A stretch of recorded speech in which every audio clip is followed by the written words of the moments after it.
Hey guys, it's JD from Mr. Critical. How are we doing today, tonight, or wherever out in the world? It's D&D After Dark. We're here with Cujo and Zero. What's up, guys? Hey, everybody. What's going on? All right. So basically, this is like a Friday night ritual for us now. Almost, yeah. Number 8. You know? Almost. Almost. Besides what? Last week we did it at Thursday because I'm going to do it Friday. Yeah. That screws the whole ritual up. Yeah. But you know, it's mainly like us three, you know. Yeah. But yeah, 0 shaved. hey, how you doing? Oh my goodness. That's the topic of the day. Yeah. So how many layers of hair did you have to cut through to get down to that far? A ton, man. It was thick, dude. It was huge. It's like an afro on my chin. Well, I'm surprised you didn't glue it to your head. No, you know what? I'm okay with this, man. I'm comfortable. Yeah, why not, right? I'm losing my hair at about 27, dude. So for me, it was like, I think it went to Cujo. Look at that. Yeah. A lovely head of hair. That is. Yeah, right. Well, now enough about hair and beards and whatever else. Yeah. So one of the topics I wanted to talk tonight, and it's honestly I've been kind of struggling with it too, is how do you introduce like new players and returning players to 5e or whatever edition? Because you guys been at it longer than I have. I've only been at it going on two going on 3 years. Cujo, you want to take that one? I don't know. How do you get them to start playing the game, period? Yeah, like my first group I had. Well, basically, if they come over to my house and they see all this cool stuff, they're like, what is this? I want to play whatever this is. Generally, yeah. Really? So, I mean... That's actually a big part of it. I mean, for me, if it's new players, you know, never played before, sometimes, you know, it takes a little convincing. And it's honestly, it's on me, because if I'm excited about playing, then I present it in that way. But if I'm not, and I'm just kind of like, yeah, it's D&D, whatever, then it doesn't get presented in a proper light. You know what I'm saying? But for new players, I feel like it's pretty easy, especially if they have an interest at all. You just run with that. You know what I'm saying? And you let them, you know, you give them bits and pieces of what the world is capable of, what the game is capable of. And a lot of times they jump on right away, you know. And I'll tell you what, today's day and age, most kids play video games, or younger people. I mean, I still do. But, you know, that's all they do. And if you can hit them up and say, hey, you want to play a game that's like that right there that you're playing? And we can play a tabletop game where you all are sitting around a table and as a team and playing a character, and you're like, yeah, I've heard of that. I mean, they may even play D&D on Xbox or on their PC. Right. You want to play it in real life. You know, hey, I got, you know, if you've got a lot of, you know, something to play on the board for new people, theater of the mind is a little bit rough. For today's kids, you know, they want action and visuals and. Yes. Yeah, that's one thing I've noticed with my group. Yeah. It's like they have to have those minis and stuff. Me, I don't mind. I'll do theater of the mind. And I'll tell you what, like my family group, and they're, you know, my daughter's been playing since she was young, and that's their focus is just fighting, killing, get the loot, you know, kill the bad guys. They're not into that role playing yet, so I mean, it's really easy to just dungeon master that way. It's they're kind of missing some of the element, but they're having fun, and that's all that matters, you know. Yeah, I noticed. Here's the thing too. Like right now, it's really hard to throw a tabletop game out and compete with the satisfaction of video games, right? Like video games are instant gratification. Everything is done for you. There's all types of visuals. There's everything you need to get immersed into a game. So when you're running a tabletop game of any kind, war game, miniature wargaming, Dungeons and Dragons, a tabletop board game with miniatures or whatever, is really difficult to pull them away from that instant gratification visually, you know. So, you know, you have to really enhance and entice the option to play at a table. And I usually do that with the social aspect of the game, right? Because, I could tell you, oh, it's a co-op game, point based, hit points, whatever. But okay, so most people, why not just play like Diablo or Skyrim or something? You know what I mean? And my take on it is, well, aside from playing online with maybe a few strangers, you're at a table socializing with people you can see, talk to, and whatever. And that usually is what gets them, what gets them going. And it takes a little bit. Usually, first couple sessions, new players I find, because they're still wetting their feet, they're still not sure what they can and can't do or should and shouldn't do. But when they start realizing the liberty that the game presents, especially a game like a role playing game like Dungeons and Dragons, when you have an open world like you do, you can relate it to their sandbox games or video games. You like Grand Theft Auto or you like games like Skyrim. This is the same thing. It's actually even bigger. And once they realize that, they start eating it up. And old school players, getting them back into the game. Like I've had friends come back and play, and again, it goes back to, as a dungeon master, you gotta, you gotta, and this sounds really bad, but you have to put good bait on the hook, right? Like old players know what to expect. They know D&D, they know Pathfinder, they know Shadowrun, they know Cyberpunk, they know the games. They've been there, they've done that. You know what I'm saying? So you got to put a bigger worm on the hook for them, because, like I said, they already know. Unless the last time you played with them, it was theater of the mind, and now you have all these visuals like maps and tiles and 3D buildings and miniatures. That's something that could entice them. But generally, like with older players, I find it a little harder to entice than newer players, because if a new player, like I said, if they're interested, all you got to do is be like, all right, come get the Twinkie, and they're gonna as soon as they start getting their teeth wet or cut, they're gonna be like, yeah, it's awesome, I could do whatever I want, we just killed a dragon, whatever. Whereas old players are like, all right, what cliche thing are you gonna throw at us now, John? You know what I'm saying? Like, well, my younger group that's all in their 20s, they just started playing with me. I'm their first dungeon master, which, happy for them. You have a grave responsibility, my friend. So keep anyway, these zombie T-Rex away from them. When I cancel on them, they are upset. I mean, they're sad. They wanted to play so bad. Yeah, they're disappointed.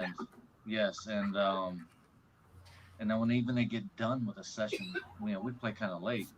They'll get done and they'll be so like still wanting more. They'll go play some Skyrim or they'll play something when they get home. Yeah, and it's like that's pretty cool that they're just in they like that whole fantasy, that realm that they're in. And yeah, I like to leave games with a little bit of cliffhangers, even if it's a slow session. I like to leave them with a little something so that I'm getting messages during the week or whatever, like, oh, I can't wait till next week. I can't wait to see what happens, or dude, this was messed up, man, we got to fix this, or you know what I'm saying, like whether it was a good. And I always tell people, like, because I ask people after every game, like, how did the game go? Did we have a good time? And new players are always like, oh, this game sucked, man. Like, why did it suck? Well, because my guy took damage and he almost died. And I'm like, okay, bad things happen, but that doesn't mean it was a bad game. That just means something bad happened to your character. Think about it in the broader spectrum. Was the game bad? And then when they start to actually sit down and realize, like, no, it was actually a really good game. I just sucked at my rolls or whatever it was that, you know what I'm saying? And then you get those days where something really good happens and they're like, oh, it was the best game ever. It's like, well, why? Why was it the best game ever? In that same young group that I'm talking about, they've only played now how many sessions? Let's say 4. One of them, they got in a huge argument amongst themselves. That's always fun. I thought this might not go anywhere. These guys are like at each other's throats, and like next week they're like, "Hey, cool, let's do it." Yeah. And then they talk about like almost dying or whatever. I think I've almost killed this one guy every single time he goes down. I mean, so. And he still loves it. He comes back for more. He's dressing up. And he's got a hooded cloak, and he's got like a bag of fake coins and stuff. I mean, he's ready to go. And I kill him every time. if That's he's what you get for cosplaying. if he's listening right now, he's gonna be like, that motherfucker. Hashtag not safe for kids. Yeah. Well, like Wednesday, I had to cancel on my my Wednesday group. Right now it's just me and 2 other guys. I'm like, hey guys, I'm sorry, I'm gonna have to cancel because of the weather. I don't want to be driving in the snow at 2:00 in the morning. Right. Yeah. And one of them's like, well, is this just because of the weather? I'm like, well, yeah, and I'm the only one that has kids, so. Oh yeah, that's rough. And he's like, oh no, dude, that's cool. Your safety is awesome. It's just, I felt bad for my players because I feel like I let him down as a DM. It happens, dude. Twice a month.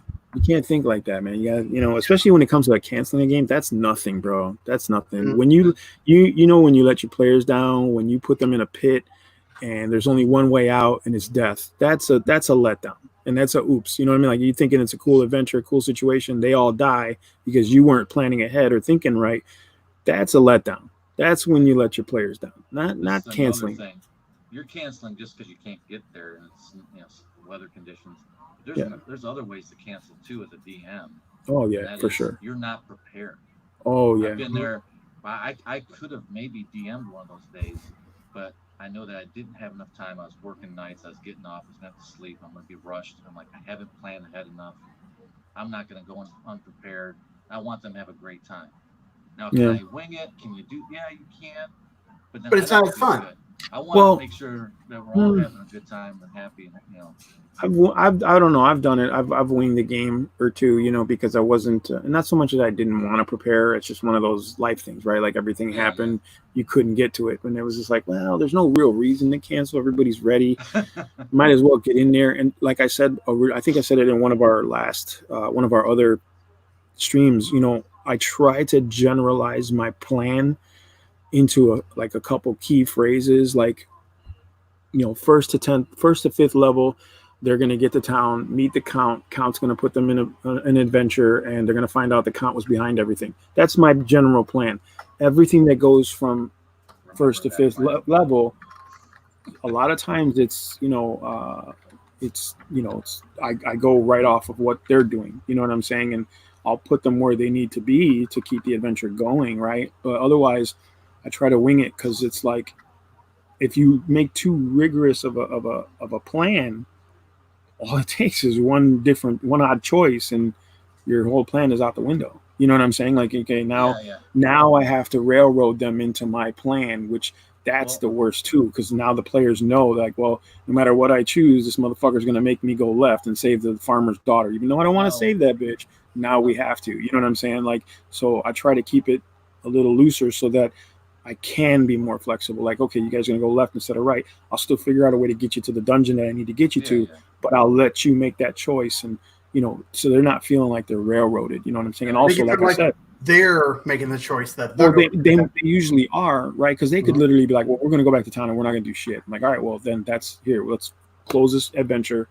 Let's try something else. Or, you know what I mean? Like, that's when you sit down and talk to the players and say, where are we at? What are we doing? What do you guys want to do? And then, like I said, it helps you as a DM to be more on the spot. You know what I'm saying? Like, like I said, get yourself a generalization of what you want to do. Like, if you wanted the party to fight a green dragon, you don't need a module to do that. You know what I'm saying? No. You don't need to railroad them to do that. You can just put, anytime they step out into the wilderness, that could be an encounter right there. That's all you got to get to. The rest, let them... Bless you. Let them fold it out. You know what I'm saying? Let them write that part of the story. You're just writing the main topics of each chapter. They're going to fill in the chapter. And, in the end, like I said, it gives you the flexibility of not having to be as prepared every single time. Are you mostly homebrewing? I always homebrew. I'll take stuff from modules. I mean, I've used this module that I'm going to run, the Fendover one, is going to be the first official module that I have actually ran since Oriental Adventures. And that's the easiest one, because you can read a little bit ahead, and it really plays like a story. Yeah. And it's really easy to grasp, and you can still adjust it, like I did a lot. because it leaves it kind of wide open. But, Yeah, they said it was real flexible. well, So right I mean, now- I'm looking forward to it, and I'm like I said, this will be the first official full-on module that I've ran since way back in the day. But I know that once it's over, I'm gonna have to use my homebrew. You know what I'm saying? And that's, like I said, I like to leave it flexible for myself more. You know, because the players are going to make choices. That's the whole part of that's their whole job, is to make choices and deal with the consequences, right? My job is to make sure that there are things for them to choose and things for them to deal with consequences. Like the choices and the consequences is my job. So I want to make it as easy for both of us as possible, right? So if I do have an off day, like I'm just not feeling it or whatever, I can still throw things at them and it's like, oh, they're going to go home thinking, wow, this is a really interesting part of the story, or this is a twist. And I'm like, yeah, I just wrote that shit. Like, So, okay, so how would you guys, let's say somebody,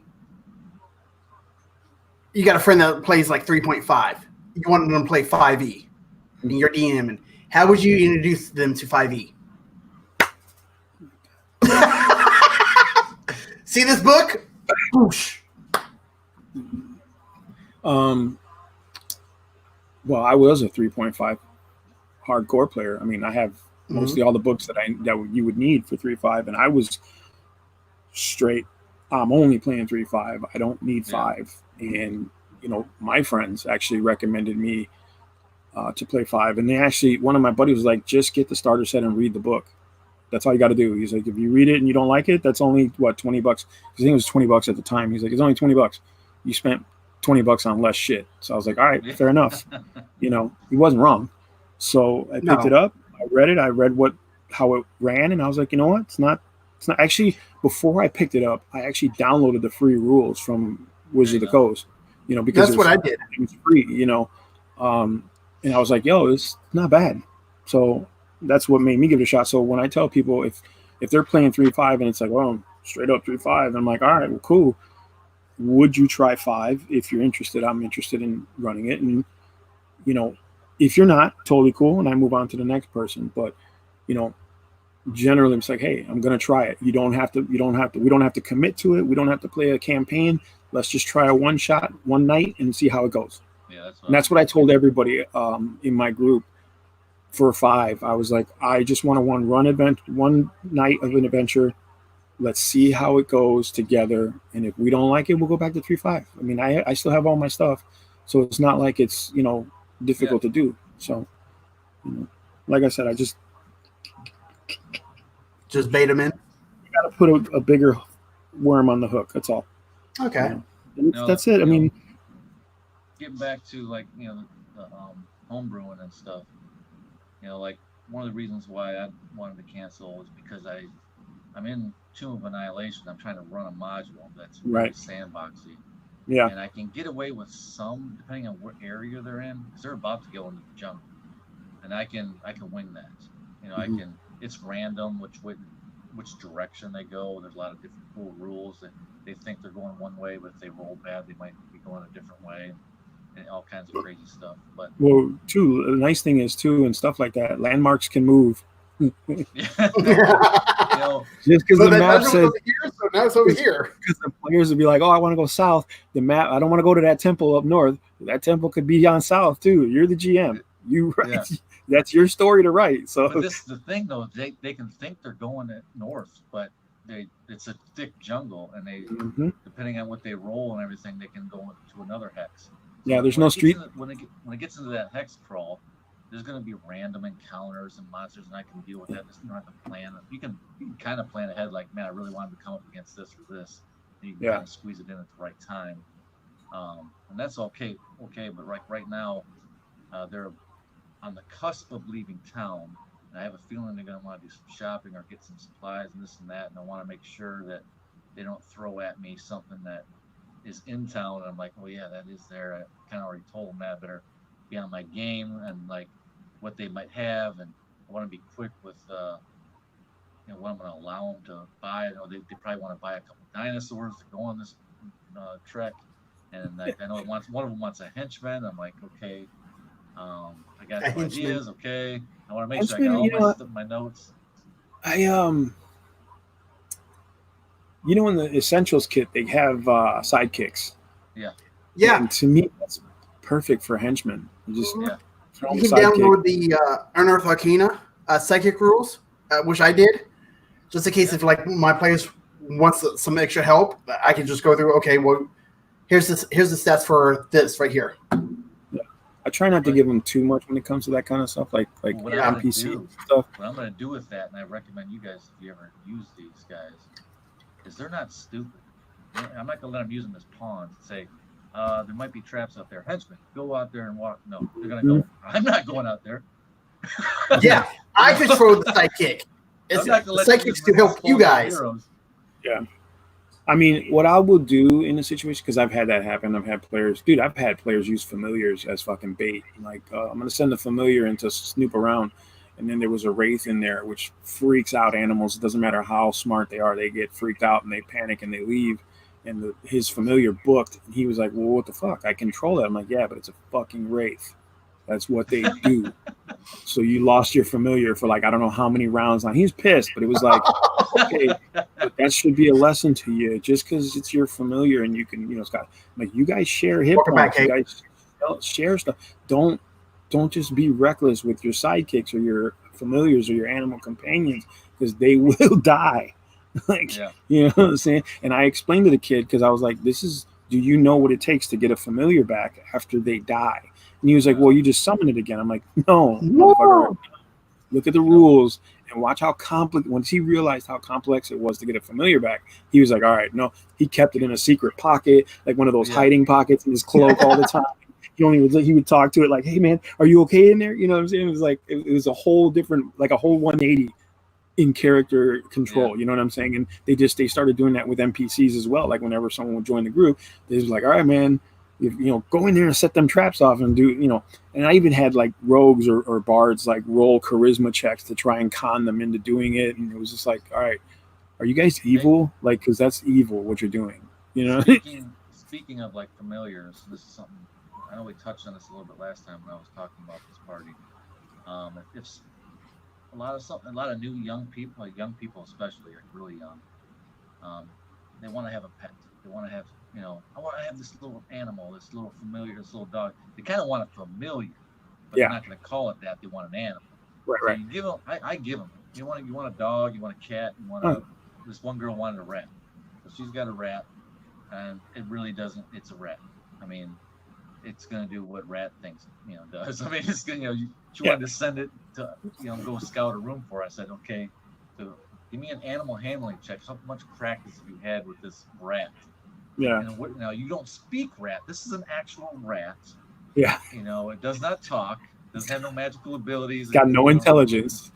So you're gonna send it off. I said I sent it off. And I said, she goes, well, did it come back? I said, no, not yet. Roll another animal handling check. It was like, I said, how long you guys want to sit here? Okay, you guys sit for another 15 minutes. Okay, roll another animal handling check. And I said, I'm gonna roll on the monster table of wandering monsters here in a minute. That rust monster that just came in ate your fucking rat, okay? She was so worried about the rat, so I'm like, okay. Why did you send it out then? Because she didn't know. She wanted to have it search the room like it was like this cool thing. I'm like, yeah, no. Well, familiars can do that shit, but it's even, like I said, it's I had a player. She was a druid, and she had an animal companion. It's a little different than like a regular pet. Like, because druids, they train with their animals. They have they don't have the familiar abilities, but they do have a connection with the animal. And she had a wolf, and like, she never was like, all right, I'm gonna send Dakota in there and to scout it out. Like, she was she was like, that motherfucker stays by my side. And it will fight because it knew how to fight and stuff like that. And it had stats and stuff like that. And she only used it to fight if it was like, well, I can't handle this, so I'm going to need some help. And, the wolf would come and help. Cool. But she never was like, go forth and conquer the villains for me. Like, yeah, that's pretty cool right there. Unless you're some kind of beast master. Right. You got like a tiger, or something. Yeah. And I mean, the wolf, it went up levels with her, it became epic just like she was, you know what I'm saying? And at that point, it was more, it had more intelligence, it was more sentient, you know what I'm saying? So she built it that way, but she never abused it. Like I said, like the wizard, when he first started, his familiar was literally his gopher, and it was just like, hey man, look, you're gonna lose the owl. And when they encountered the first wraiths, that's when he realized, like, holy shit, dude, I got to go through all this. And then he started taking care of it like an actual friend and not just a tool. You know what I mean? Well, like my daughter, she loves Pokemon. Charmander's her favorite, and I'm trying to set something up where, like, when she wants to play D&D, like she wants to play D&D, so I'm trying to set something up so that way she can have like a little Charmander, like maybe a whim and let that be like her little Charmander. Oh yeah. Yeah, but I don't know how to go about that. What character is she? What class? I'm thinking about making her a fighter because that's easy. That or maybe like a sorceress. I mean, if she's a sorceress, she can get a familiar. I mean, that's what it is. That you can just give her a pseudo dragon, and there you go. That's her Charmander. You know what I'm saying? It won't breathe fire, but she can cast fire spells through it. You can make her a warlock too. Yeah, warlock, wizard, or sorceress, and she'll be able to have a familiar that she can cast fire spells through, so it'll act like your Charmander. You know what I'm saying? Okay. That's probably the best way to do it, because fighters, it would just be an animal companion, and it would just be she would have to, like, animal training and animal handling, and like Cujo said, she'd have to do it all. Well, she's only 6 too, so it's complex. This way, with a familiar, it's more sentient, so it'll actually it'll be smart like her. You know what I'm saying? Yeah. It won't be. In a warlock, is the easiest spellcaster because it's limited. Yeah. For a young one to have limited spells. I mean, I know she's really, really young, but I think that still would be out of the spellcasters would be the best. Yeah, I would say that warlock, too, because wizards and stuff, you start getting into sorcerers and wizards, and you're really looking at a lot of complex reading. I got a topic. I don't know if either one of you guys has made their own magic item. I have. I just want to see if you guys have. Yes, I have. I did in 3.5. It was just a pain in the ass. It's hard to balance those things. But that was my experience. It doesn't. I'm not saying that's what it is. For me, it was tricky to balance. And I mean, it wasn't really a powerful. It wasn't like a wondrous item. It was just a magic item. But it's like. Have you made one, Crit? Yeah, I made one. It was. In your short time of DMing, he's made a magic item already. Yeah, it was actually the Dragon Dagger. And basically from Power Rangers, basically. Yeah. But what I did is it was once per day. Yeah, exactly. Yeah, you play it like a flute? Yep. One of my paladins had it. My paladin had it. Dagger. He was a Dragonborn paladin. Shows up? Huh? Did the Dragon Zord show up? No, but it was a the white what one? color was the dragon? It was like a green dragon, I believe, is what he wanted. What the? So wait a second. Wait a second. What level are they? They got a dragon dagger that calls out dragons. Okay. And my first homebrew was dragon heavy. So there was dragon and dragon battles. Is that the name of it? No. Dragon heavy. It was dragon heavy. It was like You're all right, Zero. So he's choking on his popcorn. And then I created a doppelganger. The dragon didn't kill them as soon as it was summoned. No, but my paladin had a doppelganger too, right? Basically, the same stats and stuff as him, and he had a dragon dagger too. So they were basically. So this rare, legendary, limited dragon daggers, you have 2 of them in the party. No, one in the party, and one on the other side. On the evil side. Yeah, there was only 2 in the world. Okay. Basically, one summon. Zero's laughing his life to death. It's got an epic level campaign going on right here. Yeah, that was the last one. That was the one that fell apart. I thought my magic item was OP, but holy green dragons are. They could do it once. Dragon, come here. Yeah. Did they play it? What I would do, I would roll a dice. and would have like the dragons numbered. It would summon a random dragon. Now, if you summon like a red dragon, they was fucked. What size? Like First of all, if it summoned any chromatic, colossal, they should have been fucked. I mean, like, unless it was a wormling, they should have been messed up because chromatics are evil, pure and simple. They don't. There's no negotiating. The evil one summoned the evil dragons. Oh, okay, that makes sense. And the other one summoned the other dragons. Okay, all right. You have, because at first I was like, wait a minute. They're gonna kill themselves. We need help to conquer this lich. Let me summon a green dragon. Green dragon's like, got a lich and a dragon. Green dragon's like, how much you paying, man? How much you talking right now? But like, he wanted the green dragon. I'm like, okay, well, this dragon, I'll go ahead. I'll change the alignment of this one green dragon. Mm-hmm. So, but yeah, but mainly like I would roll a dice, and that's whatever dragon it was summoned. Gotcha. I'll tell you a little bit about my item. I love to put it in D&D Beyond, but it's an evolving item, so you can't just simply make it, put stats on it, and it's there. But my one son is playing a Blood Hunter from what Matthew Mercer made. Oh, that is so awesome. So I was trying to make his character a little bit more unique. And when it's specifically for a Blood Hunter, by the way. So when they were in Lost Mines of Phandelver, they went down into a catacomb underneath the old owl well that wizard was excavating. But he's a lot further along than in the manual or in the module. So they get down in there and they end up finding this mask. He's playing a human character, so this mask is just like basically night vision goggles. So you got this red mask, and all it's doing is giving you night vision. So now a human can see in the dark like most of the rest of the races in the world. Yeah, like every other race. So it's just basically simple magic item, nothing too big. But it did have 3 or 4 crystal, like 4 holes in the forehead of this mask. And the red wizard that was working at excavating at that old owl well, I made him a red wizard of Thay. And he wanted that mask, but he wanted to complete the mask. The mask was just starting of this epic legendary item.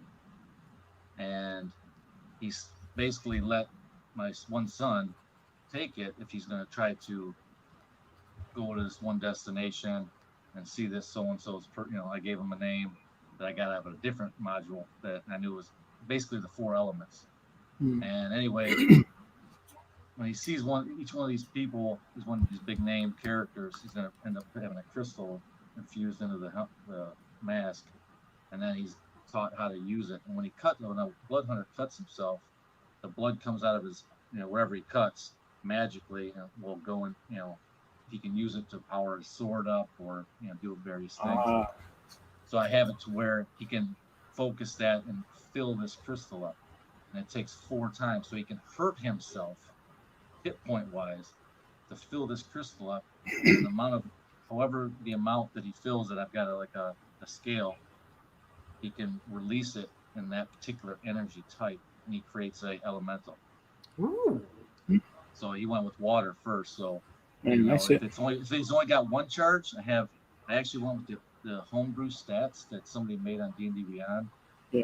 And in older editions, they have smaller elementals, like small, medium, large, and well, they don't have that in 5e. There's just the big daddies, and then they got the. I noticed that. So what I did is I've got the miniatures for the smalls, Me and too. the mediums. So what I'm going to do is to use those too. I'm like, I want to use these. That's a perfect way to use them. If he wants to charge it up just a little bit, he can summon a small little elemental to help. That's cool. And then he can fill it up and charge it up bigger.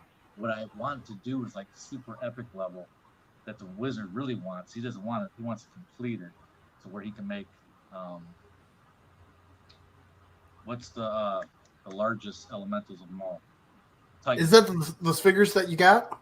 No, Titans that you can actually like the whole mountains moving. You know, Yeah, like that's the I was size gonna say of it was a Titan size, right? Like so, Titan a colossal. size elementals. Like he's trying to take over the world. He's trying to make Titan. So. Damn, my magic item sounds like shit compared to y'all's. You motherfuckers are making epic. I made a suit of armor, just a breastplate for a fighter that could absorb elemental energy and have that bonus. Like if he took some damage from fire, the next round the armor made him fire resistant like 10%. You know what I'm saying? Like for the save or whatever it was. So if he took lightning, he would get the elemental resistance to lightning. But it had to be he had to be hit by whatever it was, or like if he set it in fire, it would have elemental resistance to fire. Like that was it. So, question on that: if he was hit by force damage, he would have resistance to force if it's a saving throw. So if he takes fire damage, does it summon a dragon? No, I was going to do that, but no. Well, I was going to ask. I just gave him a bag of holding. He had a bunch in his bag of holding. That's where you put your dragons. I was going to ask if he got hit by force damage, could he take that force damage and shoot it right back at him? No, it wasn't. No, nothing like that. Nothing just like elemental. that. Oh. No, it's just elemental resistance. That's all. But believe me, when you start going into bigger levels and higher level monsters, it helps. You know, the elemental resistance does help. Like when you're fighting frost giants and they're in their element, you need something. You know what I'm saying? Or what's cool with this magic item is that it's something that is taken on his character. He doesn't need any, like he's got this magical weapon or item that can grow with him. Mm-hmm. He's trying to actually do the campaign, but also on his own search to complete this mask. And so he's got his own goals. Right. And I can dictate like when he's ready for that next level to like kind of, maybe he's kind of completing both paths, the campaign, and maybe it's also going to end up running into, along the way, running into completing that. So unless the whole party's like, hey, we want to help him complete this now, so that's where the campaign goes. So you're kind of doing like the Matt Mercer thing, like it evolves with the player. Yeah. It's not a bad idea, though. I mean, you think about it, right? Because if you give them something like I did, it was generic. It was great for like 10th level to 15th level, but after that, it was, Yeah. Well, I know a character. I have a miniature that I bought him, and so I hope he keeps wanting to play this character because I got it from Russia, and it was actually a character that was kind of cool because it came with multiple heads, and one of the heads it was just like a guy with. He had like a sword and then he had a gun. Well, I took the gun and made it into a crossbow. Ooh. And then the multiple heads, I magnetized them so I can switch them out. One of them, he has kind of like a cowboy, kind of a witch hunter type hat. Yeah. And he's just got a regular beard. He's just, regular face, dude. And then you switch it out, and he's got the same hat on, and he's got these mask on. So I painted the mask the color, it's kind of like steampunky type mask. Yeah. And so I can swap his head out when he's using his mask, and I can swap it out when he's not. And then that is awesome. Then it came with like this little body that was like supposed to be part of the base, like this like bully guy. That if he, like he was trying to stab him. So I didn't put that on the base. I took this bully guy about the same scale, exactly the same.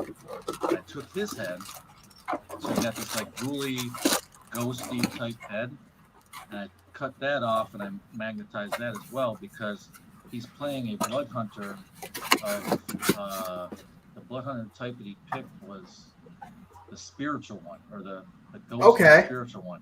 And so when he gets to a certain level, he actually becomes incorporeal. And I'm going to paint that. He's got the skin blue, and I got his hair all white. And so when he goes incorporeal, I can throw that head on. It's pretty cool. He really loves it. That sounds pretty badass.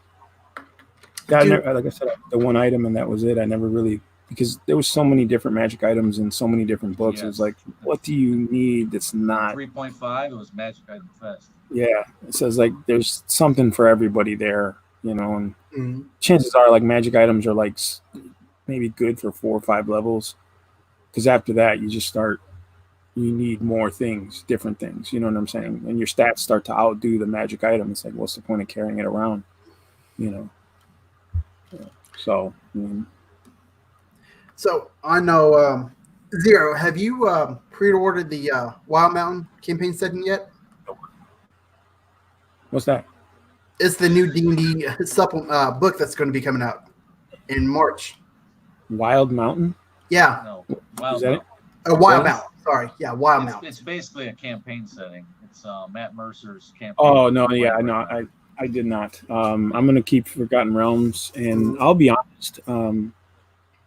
I am not familiar enough with Matt Mercer stuff to support it. Not that I don't think we should. I'm just saying I'm not gonna. I don't know it, so Well, you know what I mean. Like, like, see it anyway if you're on D&D Beyond in one of my campaigns. Oh. You can read it. Okay. For free. Yeah.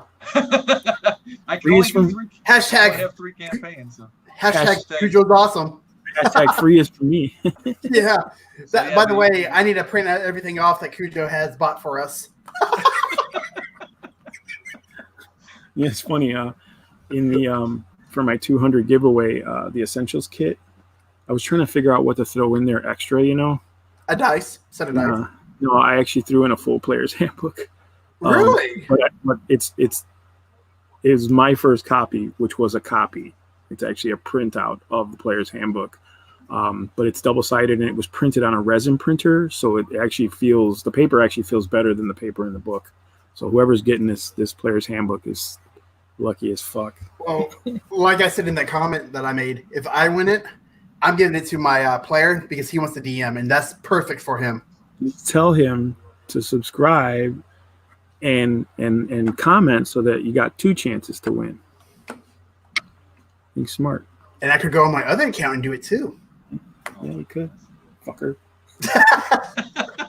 No wonder Crit wins everything. He wins all the giveaways. Hey, fucker, I like 6 accounts. That wasn't me. Hey, I just checked Facebook before I got on here, and I'm in a Facebook group with some Dwarven Forge people, and I just looked at my notifications, and I seen Stefan Bacorny. Stefan Bacorny is the maker of Dwarven Forge, and he liked my video. I just watched the video. Yeah, that's awesome. Your videos are good. I just watched a video that he did a couple years ago, the one with the castle series. Yeah. You know, and he was putting it all together, and he cracks me up. He's goofy, isn't he? He cracks me up. I watched the Dwarvenaut documentary, and I was like, this little guy is huge, and he's not. It's like he doesn't realize he's big. He's saying, making everything for the right reason. He's not in it for the money. Sure. No. I know that, and he's humble. That's for sure. What I'm saying is, just listening to this cat. I know. It's like he's playing D&D with his stuff, and he's not connecting that he's a giant in the community right now. Like it's just not there. He's just like, just playing D&D. You're like, no, man. You don't just play D&D, fool. You're here now. You know what I mean? You're not. You're up here with Gary Gygax, man. Yeah, I mean, and he respects the guy. He respects his family. I know he still plays games with Gary's son. You know, so like he's up there. You know what I'm saying? But he doesn't. There's none of that. You don't even see it. You know, like, you know, it's weird because like I was watching the video and he introduced himself. I knew who he was as soon as I saw the video because I know the videos and I know him. But he did it like kind of like we do it. You know what I'm saying? Yeah, like he's like, I'm nobody, but you're gonna enjoy this anyway. You know what I mean? Yeah. And you're like, yeah, okay.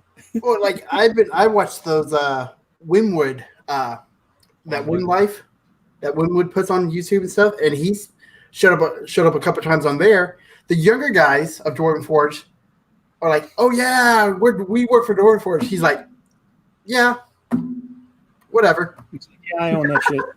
Exactly. Like, yeah, you're like, hey, let's play some D&D. I don't care. You know what I'm saying? It's like, yeah. And it's funny because like when you watch the documentary, he doesn't come out and say it, but it's like this stuff was created for his world. right? Like he didn't do it to make a shit ton of money and be like, oh, I'm gonna be a fucking millionaire because I made this crazy ass terrain set. He was like, I want to run the fucking coolest Dungeons and Dragons game. All the shit that he creates, he ran for his group. Like he used to run for his group. Mhm. That's his playtest area, right? So that's how he knows what works, what doesn't, how every set is actually like evolved. You know what I mean? I like how they show his drawings. And it's just like me and you with a draw. Like, hey, I want to make this, and then you just kind of sketch it out. And like all of a sudden, he's making it. Yep. And like I said, he started with resin. Now he's doing the plastic. Now they're magnetized, and you know what I'm saying? It's just like I said, the dude did it because he was like, well, I want some cool shit for my table. You guys can use it too. You know what I mean? That's why everything's a Kickstarter, which is, it's the way to go. Yeah. Well, like I read his the venture that they put out for that big old dungeon set that they put out. Man. My gosh, that was like I'm like, man, I wish I could play that. You know that when I got Caverns Deep, now that I have the whole set finally here, it also came with a soundtrack, like about 15 tracks or so on a battle. Is it called Battle? I think it's called Battle Forge, Battle something. It's a website, and a lot of DMs use it. I guess it was new to me. Sirenscape? Not Sirenscape. Okay. It's called like Battle something. I want to say that was the first. Battle Bards. That was the first online platform for sharing tracks like that. Battle Bards? Yeah, because Dungeons and Dragons, like Wizards of the Coast in 3.5, they released soundtracks. They worked with Midnight Syndicate or whatever the fuck it was called. Yeah. And they put together soundtracks for D&D with, like, the CD came with the official Wizards of the Coast D&D logos, all the licensing and stuff. And I think I have a few of them actually. I want to say it's Midnight Syndicate. I could be wrong. It could be something else. I'm totally like butchering it. But I have a few of their soundtracks that are totally ambient for whatever. Like if you wanted to play Ravenloft, they made a couple soundtracks that were vampire, horror, adventure, fantasy themed, right? So the music was very, very like collaborative for that theme. You know what I'm saying? Like, and it was really cool because they were doing it for a while. They were releasing a ton of them. I would pick them up at the game store, like wherever my Hobbies or gaming was, that I could pick them up there. And they made a ton of different ones, like most of them were dark gothic-y, you know what I'm saying? But, they fit. They fit the genre. Like I found like running music during adventures and stuff, as long as it's not over superseding what I'm saying. Like if you can't hear me because my music's too loud, then obviously I shut it down. But it totally envelops people in the atmosphere. Hey, it totally. I'll tell you what, when we were on that ship, that long journey, however many days trip it was, I had on my TV in the background, YouTube, and I put on, it was something that, it was meant kind of for D&D, but it was just like a long thing. You just put it on, it just keeps on going. And they were on a ship, and it was just like the ropes tying, and you hear the boards going, creaking. And it was the ocean sound. So ambient sound. Got quiet. It kind of felt like you were still on a ship. Yes. And that was those are awesome. That was really cool. I have some in my queue, like in my watch later queue. Like I have tavern sounds, where it's just noise, like white noise for being in a fantasy tavern. It's like I have one for traveling. I have one for desert, kind of Arabian deserty, different ones. So that it's like you want to set a theme, you just click it. It's like 3 to 10 hours long. You just click it and forget it, and it just sets that mood. It keeps them immersed in that mood. You know what I'm saying? Yeah. That's why I said you got to put a bigger worm on the hook. Michael Giffey or something. He's a YouTuber that makes ambient sounds and dungeon sounds. And I need to upload that video. I got to see if I can find it. But yeah, I reached out to him to see if I could do a review for him, because I want to get his permission first. This is his sound and stuff. That way I don't get a strike or anything. Right. Was it open license? Or is it just like you got to ask? Because some people are really good about it. Like just put the licensing in your description or. Yeah. Share that. I'm not quite for sure. But what do you think of those puffers? I like that. And I like that. For me, That's Oh, the smoke crucial. tanks? It's crucial because, like I was telling you before, the fog is so wet that it'll destroy foam core. Like we've destroyed buildings trying to use fog machines. You know what I'm saying? But that stuff, if it doesn't leave any heavy moisture, that's perfect, dude. That's perfect. Yeah. Gotta get some of that. How much was those? They were. I want to say I priced one of the small. I don't know what you want to call it. There's one that was like a volcano, so it's a little bit larger. And there was one that was just more of a rock formation that was a little bit smaller, but kind of still looked like a volcano. They were about $70, but that was with the volcano plastic that covered it. It was the puffer itself. Did it come with that volcano? Right? Yeah, like you can get it in a kit. So you can get like 6 puffers all by themselves, and you just build something yourself. You just 3D print something yourself. Or I just wanted, since I don't have anything and I don't have a printer, I'll just I'll just get one kit of each. And I think it came to I want to say almost $200. Babe, did you see Amber's text? So how do you refill them up? Shauna, did you see Amber's text? Water. Really? Yeah. And then they have intermittents where you can have it to where it just like puffs and then it waits a little bit, then it puffs again. Like a geyser. Yeah. Yeah. So I saw that. He did too. So that was, I guess that's why they put it in that volcano thing. That's really cool. You can put it on its side. You don't have to have it straight up and down. Yeah. You know what it reminds me of? I like the little speakers. You know what it reminds me of? Yeah, those speakers was awesome. Hold up. In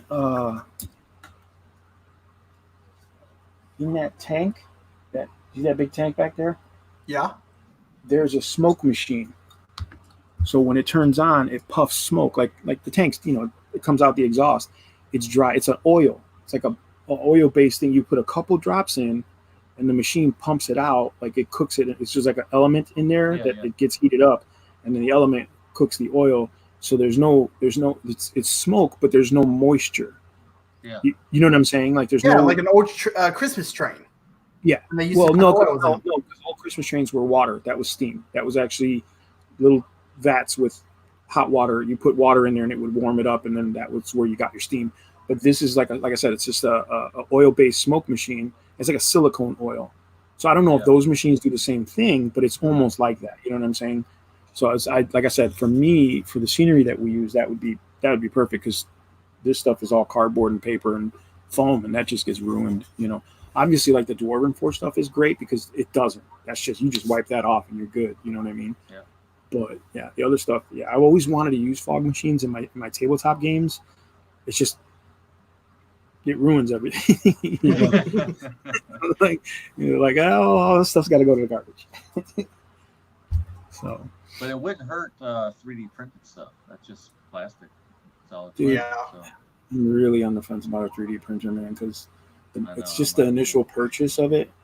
But there's so many different things I want to do. I love it. I know if you go to online and go to printable terrain, that's a good one. There's a couple of them that are just like Thingiverse has a lot of terrain on there. Yeah. There's a couple of people that are selling terrain for like $1 for the file, and then you print out this really, you can print it out as many times as you want. What I want to do, what my goal is, because my buddy got a printer, he's learning how to use it. My goal is to design the stuff, to actually design unique pieces of scenery and have him 3D model it and print it out, because, we've done it before. I've designed something, he's modeled it in 3D, and then we printed it out. We went through Shapeways to get it printed out. But the fact is that he knows how to 3D model. So I'm like, we should take advantage of that.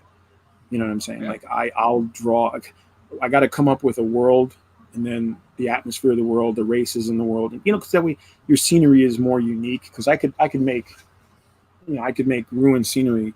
That's easy to do. You just draw some bricks and some walls and whatever, you know what I'm saying? But I want to do stuff that has some character and some element of theme, right? Like, so if it's racially based, like, how Dwarven stuff looks a certain way, Elven stuff looks a certain way. I want to do stuff like that, Man, this is right on page with what I I mentioned before about this book that I bought. That I backed a Kickstarter. That guy, what's his name? Guy Sanders. He's a D&D guy. He's on YouTube. He plays D&D live where he's doing kind of like a Critical Role. But anyway, he did his first Kickstarter. He made a book, and I told you about the ships and all the different races, and all the races have their own ships and all that. Well, guess what? When the artwork I don't have yet. I got the PDF artwork, but when the book actually comes out, I got it in my hand. All that artwork's going to be in there of all these crazy, cool ships that all these different races have, and I'm going to want them. And I'm not going to be able to do it because I want one. I want one unique from the artist. I sent you guys a link. I put a link in our page on our server about this Kickstarter that's going on right now. That the guy's designing airships from different races, and it's a Kickstarter. Yeah. I mean, some of them were just like, oh my god, dude. Yeah. Just one, and I'd be like. See, on my 3D printer, I was looking at that. On mine, I would have to print that in sections. Yeah, sure. Yeah. Most of the time you do. Yeah. Well, honestly, look, man, hold up, guys. I'll show you something. My sister-in-law, her build volume on hers is like it's 500 by 500 by. Oh yeah. 500, and I'm like, he goes, yeah, here's my 3D printer. I'm like, how much did you pay for that? I think she said they paid like $500-$600 for it. I'm like, I'm happy with my 220 by 220 by 241. I just need mine to print off minis for now. Look, these guys were printed on an Ender 3D Pro. Okay, so that tells me. I gotta go get mine.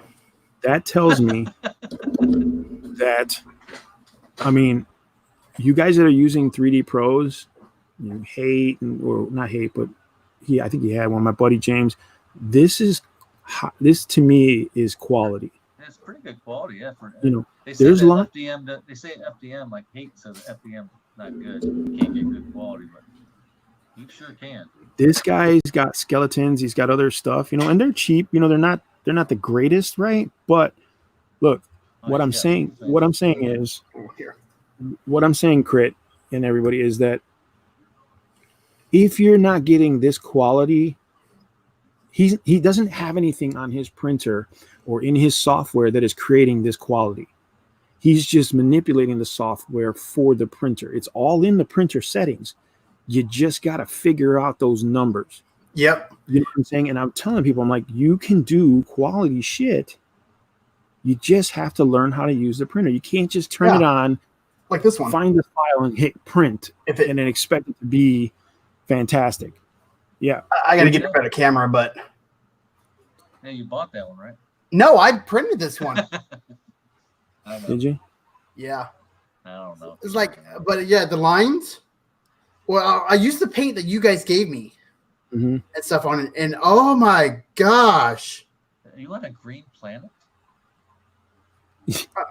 Okay, it's magic. Here. Wait, what happened to the map? How are you doing that? Here, let's go to my living room, okay? Yeah, I'm gonna laugh myself to death. That's your living room? You have a grand piano in your living room? Go back there and play that piano. You don't tell me you can't afford dwarven boards. How are you doing that?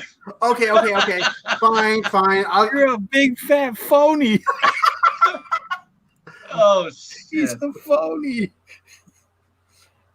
Okay, how about that one? What is that? That's your brick wall. You're outside now? How did you get outside? Oh, I don't know. Oh no, it's a dice! Ah! Why don't you blow your flute? You get a big dragon behind you. I gotta find the stats for it. But my buddy still has that toy. He has the dagger and he has the dragon sword. Dude, you know how much those goes for? Mm-hmm. He still has them. He has them all. When he was a kid, he had all the Power Ranger stuff, and he has them all in boxes. Every time I see him, I'm like, you might be missing some. Dagger. I told my friend sold his all his Power Ranger toys for like $200. I'm like, I'll give you $300, $400 for all of your toys. Yeah. But he took them to this collector's place, and they only gave him half what I was going to give him. Yeah, because that's their whole thing, right? It's like a pawn shop for toys. That's what I'm like, why did you take my offer, dude? He goes, well, I needed the money right away. I'm like, dude, if you would have just waited you would have had double the amount. I would have given you half now and half later. He totally said he needed the money now. Well, I was going to give him 200 now. Don't you know how crack is, bro? When you got to buy crack, you got to buy it now. You can't have half now, half later. Not tomorrow, not a Friday. You got to have that money, son. Why do you think they steal VCRs, dude? Because they get that money. What's a VCR? Huh? What's a VCR? Hey, that's what they steal back then, man. It's an old thing, man. They stole them things back then. I know what a VCR is, but these guys might not know. But look, if you don't know what a VCR is, I'm done. I can't right now. Young ass. No, but honestly, the quality that like the printers are putting out these days, or the numbers that you crunch in for stuff. Like this guy's got a whole video, right? The guy who did these turtles, he's got a skeleton group of skeletons, same thing. He did a video and he showed like how he hollows out the miniature, how he frames it, how he, the numbers that he uses. And I sent it to my buddy. I'm like, look, you got to watch this video, dude, because if you're going to print out 3D miniatures, you're gonna need to know this shit, because it's not just click and print. That's you can do that, but when you get that shitty quality, you're like, you lie to yourself and say, oh, it looks good, but Dragon sword? What dragon sword? I think that's your nephew. No, that's my buddy Eric. What's up, dude? VCR, very big. When they came up with the dragon sword, it's like, here, we have this sword, let's blow into it, and we can, I have this hollow sword with holes like a flute. But it does damage. Like every time you hit somebody with sparks. And it's gonna call a big old explosions on. The funny thing is, okay, it's based off of Super Sentai, right, from Japan. Sure.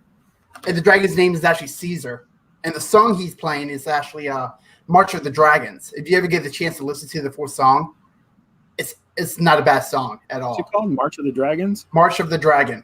Do that shit right now. Hashtag no license. I got about halfway through that Warhammer 40K. Oh my god, dude! I had to take a shower. It's Listen, pretty cool. I was in the hospital when I came across it, because I was looking for audiobooks, right? Because I just needed something to take my mind off everything. And I knew that they had made a book called Hell's Reach, and it was about Armageddon. It's one of the big historic battles in Warhammer 40K with the orcs and the humanity and stuff. And I knew about it, and I was like, all right, I'm going to listen to it. And I came across this, and I was like, is this a video, like a movie? And I was like, you know what? Just hit it. I started playing it. I didn't go to bed till 2:30 in the morning that night, because I was just like it started off with the whole sketchy, like you see, it's black and white. Yeah. So the guy that did that, it's basically a book. It's an audio book, but the guy who put the visuals together is a storyboard artist. So he did everything initially in storyboard format. This is why you have all the black and white pencil sketching and stuff. But as you watch the video, he actually progresses the animation to full on 3D CG animation. Well, I only got halfway. Trust me. I think it's 3 hour long. I think. Yes, just stick with it. You're gonna. If you never do anything else in 40K again, this is a good story, and it's a good visual reference for that. I'll tell you what, it got me looking. Right after we talked, I started looking up. I watched a battle report with the Emperor's Children against some other kind of Imperial. I don't know what they were. They were bred. But anyway, I watched the whole battle report just because I wanted to watch, a game to see how they played. I'm like, I want to play Emperor's Children now. I mean, I want to, I'm like, the nice thing, get the Black Templar. We're gonna just go at it. Yeah. Oh, man, dude, I just did that squad because of that story. That's what these guys are. The ones I took the pictures of, they're just based on those characters in that story. Because I was just like so impressed by the way they wrote those characters. I was like, dude, I got them. So you got the skull mask? Yeah. For that one dude? Yep. I found the chaplain with that mask, that exact helmet. So okay. So it's kind of hard to see, but it's that helmet with the skull mask. So in Warhammer, can you use? Yes. 3D printed minis in tournaments and stuff. No, not in tournaments. No. That's an official thing. The ITC. Yeah, unless you have such great printed models, they don't even let you use recasts. So Really? This guy here is a recast of a model because I can't afford the original. If they find out it's a recast, I'm disqualified. I can use it in a regular game. Like I can use it against Cujo, I can use it against you, and as long as we're okay with it, it doesn't matter. You know what I mean? Which me personally, I don't give a shit. But in a tournament, no, they want legitimate models. I think the model requirement is 80% official Games Workshop model. So you can convert, you can do different configurations of models, but 80% of it has to be Games Workshop. No, correct. Like if you wanted to play with Zero, you live close and you're like your buddies. Literally, I played like this because I had a guy that he didn't have a lot of money. He did have some models, but we had the books, so you know how many points everything costs, and you just make a bunch of circle discs and you say what they are on. When we started, not that cool. When I started, I played with whatever generic thing I could find, like model wise. I had old models from Dungeons and Dragons, old thing, and I just used that just to learn how to play the game. Dude, we played with books, we played with shoes, with hats for scenery, just to have stuff to move guys around. I remember one time I played a game at an event. We were at a weekend long event, and there was the rooms were crowded, the tables were crowded. So we wanted to play a game of Aeronautica, the planes, and I was like, can we play outside? Because it was summer. They were like, yeah, knock your socks off. So we just played right out on the concrete, and we did the same thing. We used shoes, hats, boots for scenery, but we played this game, and just because it was like we just need to play. We didn't give a fuck. You know what I'm saying? So you can play with the barest of minimums. And I have a couple videos in my lists of how to actually start playing games like Age of Sigmar and Warhammer 40K without making it rain. You know what I'm saying? Because that's the biggest complaint a lot of people have is like, well, it costs too much money. It's whatever, plastic crack, and it's like, yeah. That's why I checked your first scrape. When you break down your hobbies, I don't give a fuck what it is, unless it's drawing with pencil and paper.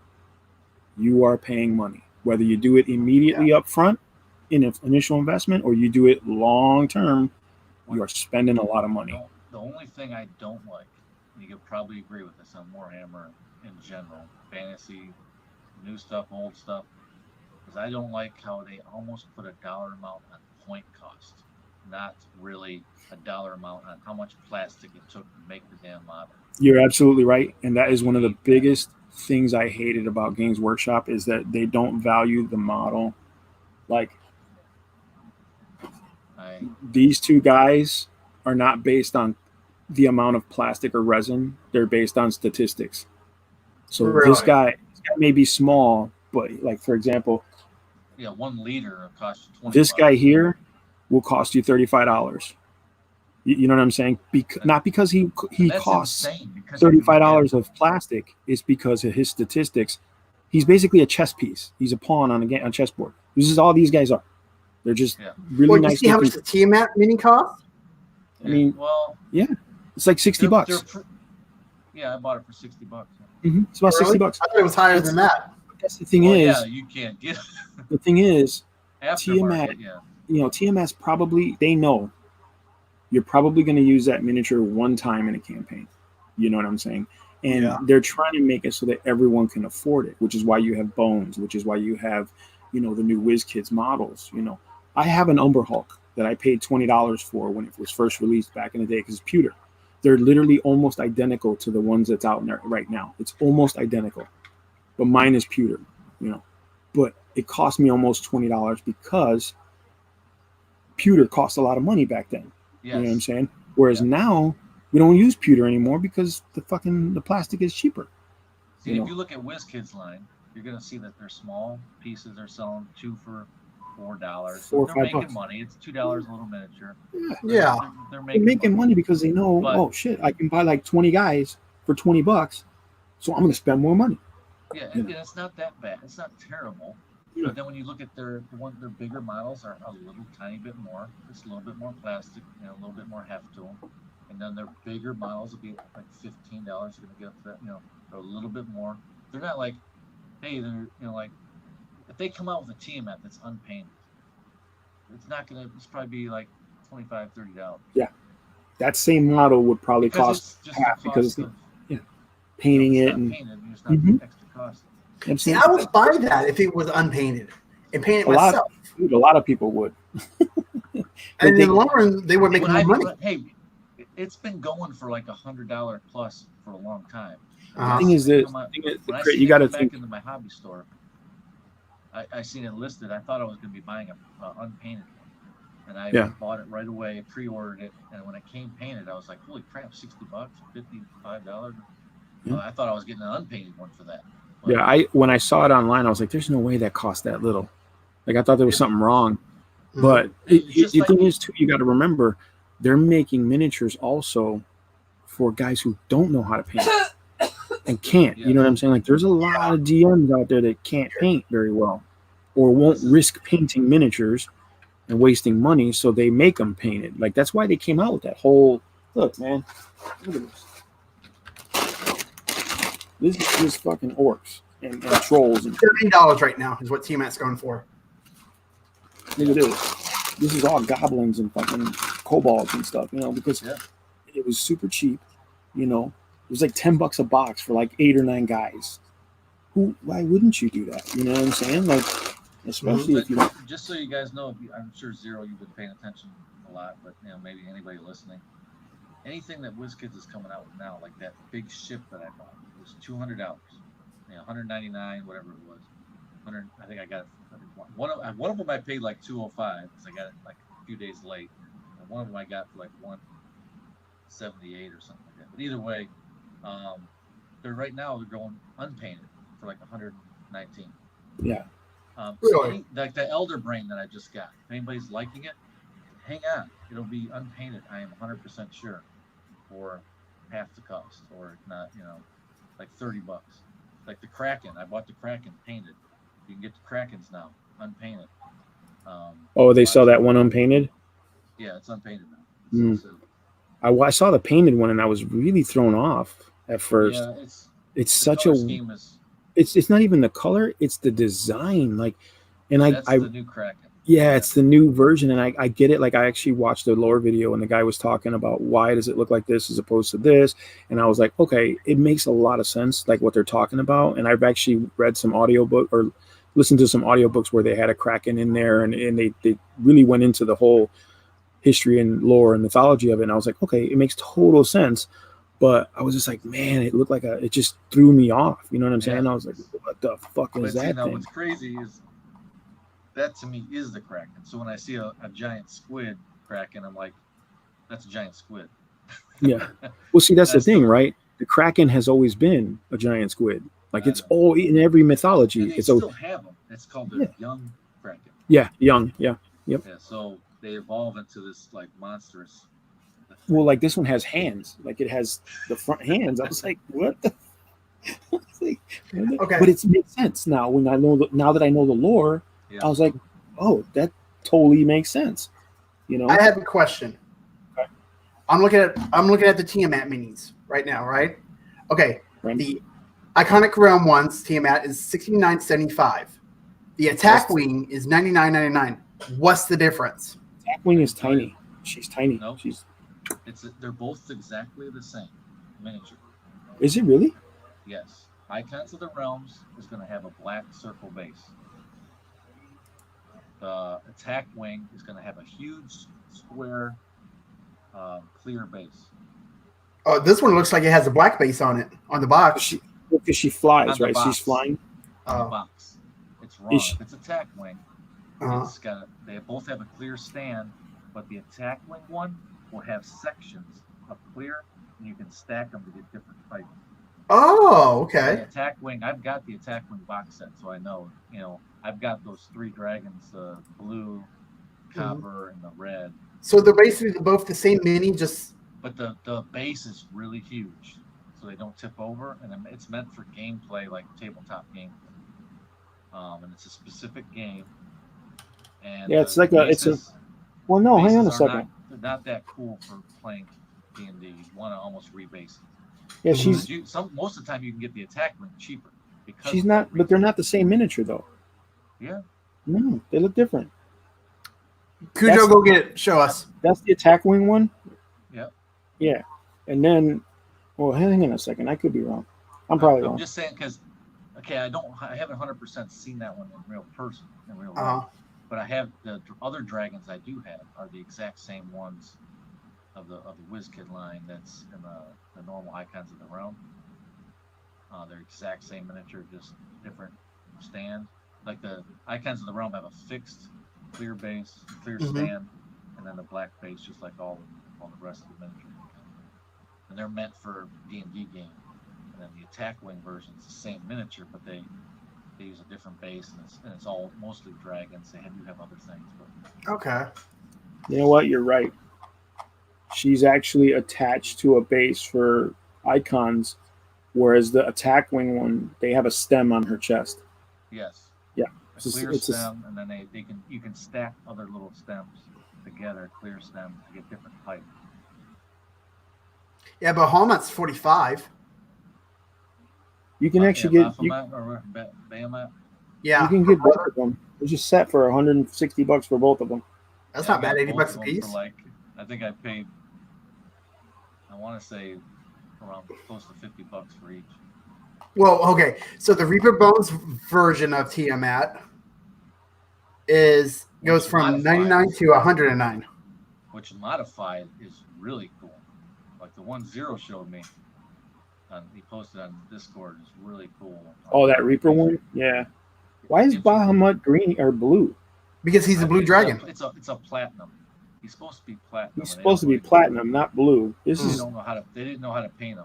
Yeah, that's retarded. That's not Bahamut. I have a blue Bahamut. He's a bluish metal. Yeah, it's a bluish metal. Somebody let their kid in and paint that shit. That's what happened. Mike Morris, they just re-released them and they still painted them the same color. Yeah, like what the fuck? And the Gale Force 9 one got it right. Like he's completely gold with, No, the gold is a gold dragon. That's not. I thought the Gale Force 9 one was Bahamut. No, he's not Bahamut. Are you sure? No, that's from. You know because you got him. No, forget it. It's a different man.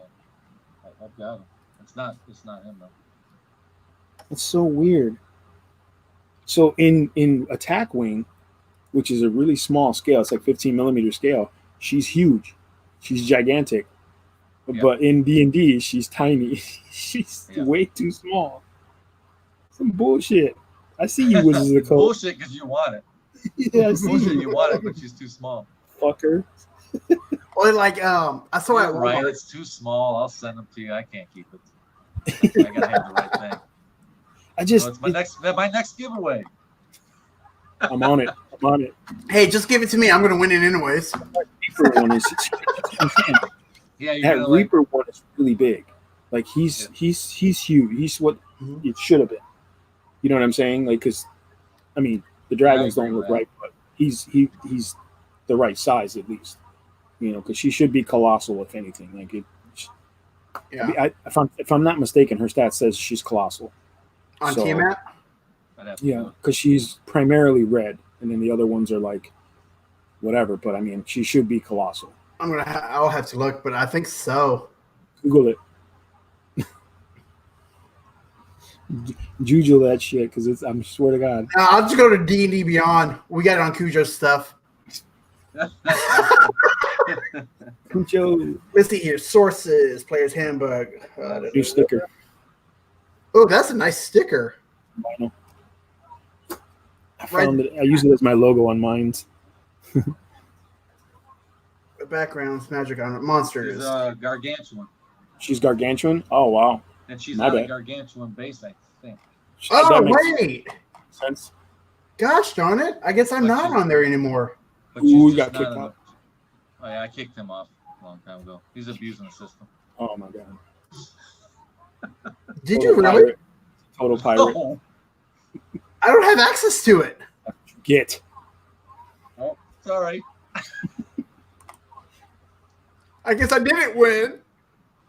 You won't win now. I'm gonna win this one. Damn it!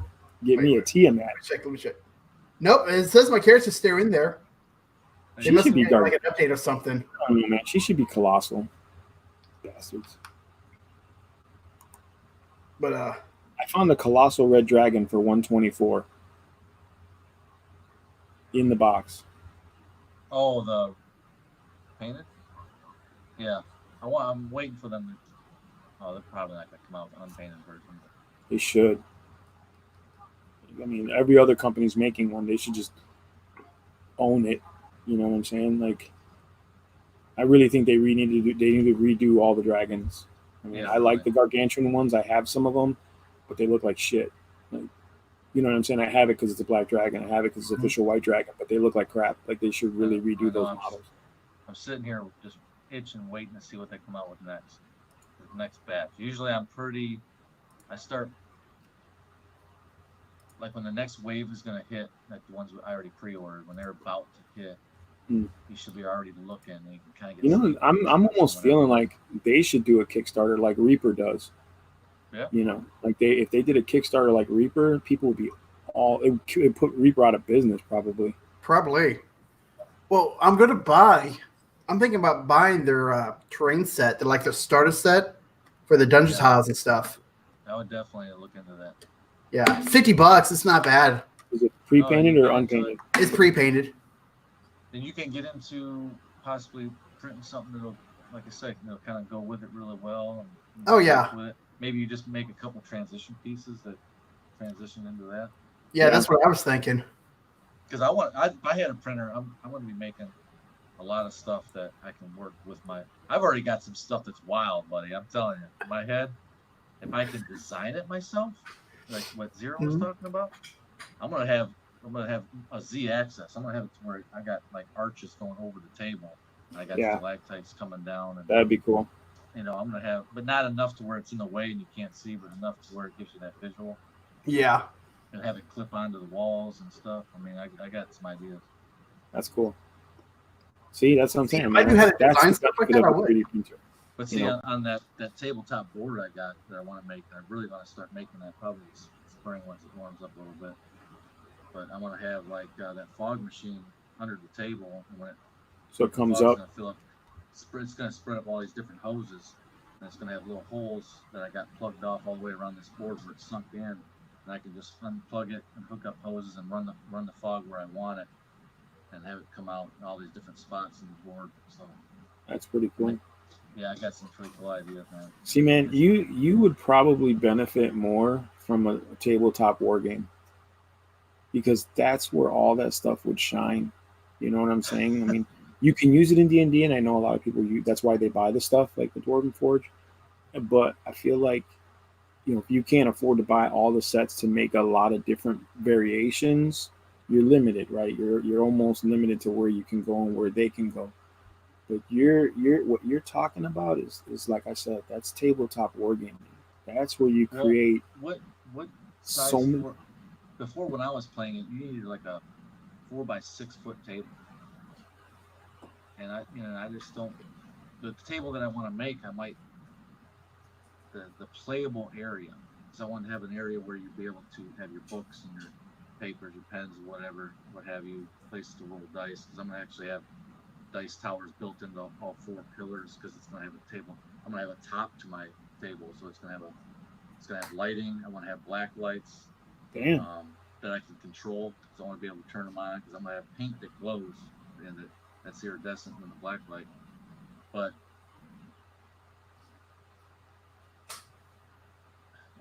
the playable space is probably going to be, I was thinking 3x4, maybe 4x4. But I don't know if that's big enough for 4x4 for what you're doing for Dungeons and Dragons. 4x4 should be pretty good. Oh yeah, because your average game mat, like mine, you got to think it's 3x4 foot all the way around. Yeah. So you're talking a 5x5 table and it's a 4x4. So we used to play. Most original games of Warhammer and Fantasy and 40K were played on a 4x8 table. Yes. Okay. And you would keep your dice and your books and your shit somewhere else. Yep. But your table playing space was 4x8. And that would give each player a 12-inch deployment zone on either side of the table with at least 2 to 3 feet wide of deployment zone. And then you just pick the towel and then you can shoot all the way across the board anyway. So now ITC official rules, official size is 4x6. That's competitive table. Okay. Same space of deployment, but you're dealing with less space to play in, so that there's less. I've seen some really small stuff, and that's why I was asking this. Now, but it's Kill like Team, Warcry, or games like Warcry, Kill Team, stuff like that. They're played on 3x3 or 2x2. Really? Okay. Yeah, because they're skirmish games. They're based closer combat. Smaller situations. You're not dealing with long range tanks and things like that. You're just dealing with little groups of guys. If I had a 4x4 playable area, that's not going to really be enough. I mean, for 40K, sure, you can play games 40K on 4x4. You just can't play anything over 2,000 points because you're not going to have enough room to put all your guys. You know what I'm saying? Yeah. That's the only thing. Anything under 1,500, 4x4 works perfectly. Matter of fact, when we play, you can always start 6 inches from the edge instead of 12. Yeah, 6 to 9 inches. When we play, we have a 4x8 table now. We separate. We have 2 4x4s basically, and you can have 2 games going. That's what we do. I mean, it's all relevant to size and available space, right? I mean, I personally like filling up the table with scenery, so that's what I'm saying. Like for you, with what you're thinking about doing, that would benefit more from tabletop wargaming, because then you could really go crazy with the things you create and the things you put on the table, and you know what I'm saying? Like I said, I built that tower, and I could have just made a dice tower, but I made it as a bunker so that if I'm not using a dice tower, I have a bunker that I can use, for 40K. Yeah. Or fantasy, or what. I could have made it a fantasy one. It would have been the same thing. You could use it as D&D for a dice tower. But as a war gamer, I can use it as a fucking piece of scenery, with cover and benefits and stuff. So, like I said, So, it's all about, for me, it's like, how many different things can I use this for? And that's what we already talked about this last time, but that's why I bought those skeletons and ghouls from Warhammer Fantasy, Sigmar, and I love them. They look excellent, and you can use them in D&D. And if I ever want to get into Sigmar, you have a start right in. Yeah, you have a good start. I love the chaos monsters and stuff, because that can actually go into 40K as well. The demons are both. Yep. Yeah, demons. I mean, yeah. I think that's pretty cool, and that's when I learned that Emperor's children are actually Nurgle. Slaanesh. Yep. Which are still cool. Yeah. I mean, it's the only one I'm waiting for them to redo. It's the only one I don't have in my Chaos Army yet, but I have all the other 3. So it's like, I didn't start that way initially. It was just a small army, but it's like anything else, man. You start and you get this, and then you add this, and then you add that, and you add. You know how it is. The same thing like with D&D. It's like, I'm gonna just get a couple minis for this adventure, and then you wind up with buckets of miniatures. It's like, I know I got a troll in there somewhere.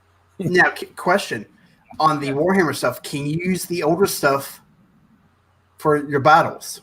Yeah. Like if you got 2nd edition, sure, or the yellow guys, can you use them in present battles today? Yeah. Okay, so you don't have to buy the newer stuff that comes out. You can keep what you have. The only thing that changes the points. I don't know. Points and weapons. The one thing that has changed in Warhammer is weapons, right? So, and they have a big rule, like that's not a rule, but it's wargaming in general. Tabletop wargaming has a rule of thumb, and it's called Wiswig, which means what you see is what you get, right? And that's a player courtesy. So that may be the only, like you may have Space Marines from 2nd edition, but they may have a weapon in their hand that is not usable anymore, in today's terms. Like it just may not be a weapon that's available. So you may have to cut that weapon off and put a different weapon in their hand, but the model itself is still a Space Marine. You can still use him. Okay. So basically you can customize them however you want, but you said 80% of them has to be original? For tournaments, not for home use. Okay. For example, this model here, this is a Space Marine from 3rd edition. This model is from 3rd edition. I just put on a new sword, you know what I mean, in different pieces, but this is a 3rd edition Space Marine. It hasn't changed since 3rd edition, which is years and years and years and years and years ago. But he's still relevant today. He still has what he would use today. So, And I have models from today, but like I said, I could still use my Tyranid, for example, are still Tyranid. They've been Tyranid since 3rd edition. So, I have old models and I have new models. The old models are just as viable as the old ones or the new ones. So they don't look as good, and the old ones are all pewter and heavy as shit, and the new ones are plastic and dynamic, but they're still functional. I could still use them. All right, so let's see here. But yeah, that's like I said, that was just $40K. Yeah, I know. Back on to the D&D, my cousin posted like on Facebook that she wants to get into D&D, and I messaged her. I'm like, hey, when do you want to start? Right. And she's like, what? I'm like, yeah. When do you want to start? PM me. And she says I think her boyfriend's from England and stuff. But I'm like, what do you want to play? Like, I'm thinking about if I do with her and her boyfriend, since they both want to play, think about going through one of the starter sets. Why not? Yeah, and I'm thinking about the essential kit. Well, the essential kit's it's for everything after Fendover. This is what I would do. This is what hooked that young group that I'm playing with now. They had nerds that wanted to play just like what you're saying your friend does. Was it your friend or your sister? My cousin. Your cousin. Yeah. So these were one of my good friend's kids, or son and his girlfriend and their friend, and they had the interest they wanted to play. So they already have that interest. They're asking you want to throw something together. So you want to hook them in, right? Mm-hmm. So what you want to do is don't even get them into a campaign. Make your one shot. What do you want the story to be? Picture. You don't have to get into a story. You don't have to get backstories. Dude, all you got to have is each other. You guys are a group, and here's this cave, and you're going to go in there and see what's going on, and already have it pre-written. That's what I did with this adventure. I built this crazy thing out of Dwarven Forge. I had like 3 or 4 or 5 different levels. I had perches. I had all this cool stuff. Now, I mean, you can just think of what you want to do. Here's a cool thing. Here's a cool thing, man. If you want to do it really simple, it's right along the lines of what Cujo's saying.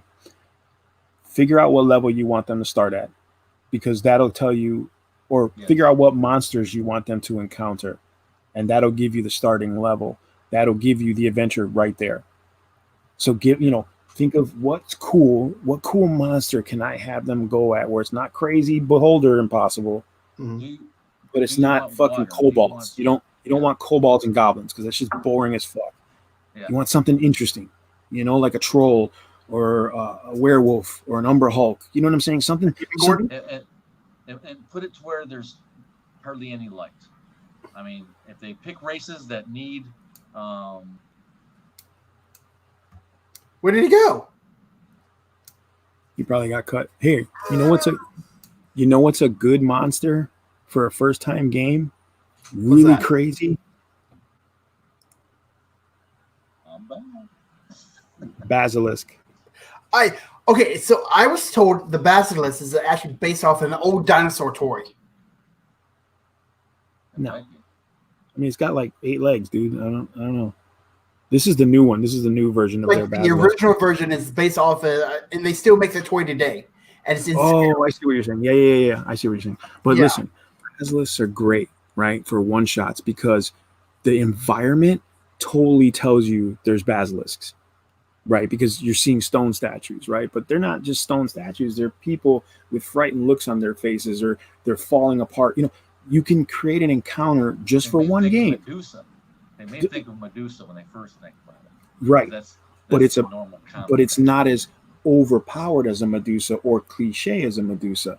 It's a basilisk. It's a little different, but it'll give them the taste of the fantasy. You understand what I'm saying? Yeah. So you do something like that. Something even yourself. I mean, just take some ideas from what we're saying. Think about what you would want to see as your first time playing. Yep. And how you can DM it. Like, man, I'm really good at playing this character. These kind of creatures, I've played them before. I understand them fully. I've got an idea that if I have them perched up on a roof building, shooting down from above, they're not going to know what's even coming at them. Just kind of think of the whole scenario. Kind of write it out. Trolls. Know where the end point's going to be. Don't make it too long. Like count how many creatures. count how many creatures they're gonna fight, and like, Yeah. you know, if it ends a little bit quicker than you wanted it to. I mean, at least they might have fun. You can If it ends early, you can actually adapt. open it up for discussion, talk to them about their encounters, what they felt, give rewards, even though they may never play again, give them rewards so that they know that they have accomplished something. But You're setting the stage, bro. if they get a little bit too far, too quick into whatever you kind of thought up in your head, you know, next round they get ambushed from behind. I mean, just you know, if they you know what the end's going to be of this little one shot you're making, and go, oh shoot, I better you know what? Hey, you know, roll for perception. Okay, low roll. You didn't see these guys. You know, this arrow shot you in the back of the shoulder. Blah blah blah, and then you know now they're in combat, and you're like, what the hell? I thought we were going this way, and I thought this was over, and all of a sudden now you're in some extra combat, and you have fun with it, whether you role play it, whether you know. Then, when they least expect it, you hit them with the fire rocks from the fire giants. Kill them off. No, but see, then a T-Rex shows up. Zombie T-Rex, Tail baby. whip, and they're all dead. It's so great. You got to do this. You're out of here. I did think about doing for them, like the one shot was the Stranger Things starter set, because that's basically a one shot. Yeah, but are they I haven't read it. Are they into Stranger Things? I mean, is it a big thing for them? I mean, because I don't know. That's what I was going to ask him and stuff. But she called the Rick and Morty game and the Stranger Things game. Yeah, they're great, but they're great for people who know those genres and that's what they're looking for.